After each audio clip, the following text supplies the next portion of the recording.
Hello नमस्कार। म आज सानो नानीका आमाहरूको लागि एउटा जानकारीमूलक भिडियो लिएर आएकी छु।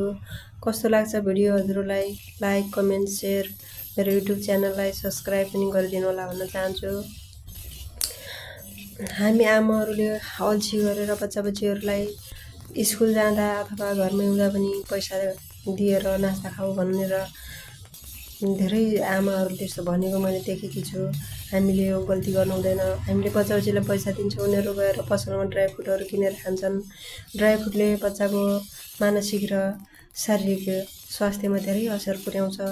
त्यसकारण हामीसँग घरमै जे अन्नहरू छ त्यसलाई अल्छी नगरेर भुटम गहुँ जस्तै गहुँ, मकै, जौ, कोदो, अब मिल्छ भने फापर, तिल, आलस, हरिको मङ्को भेडा, भटमास, केरौ लगायतका अन्नहरूलाई एक ठाउँमा भुटेर मिक्स गरेर पिसौँ।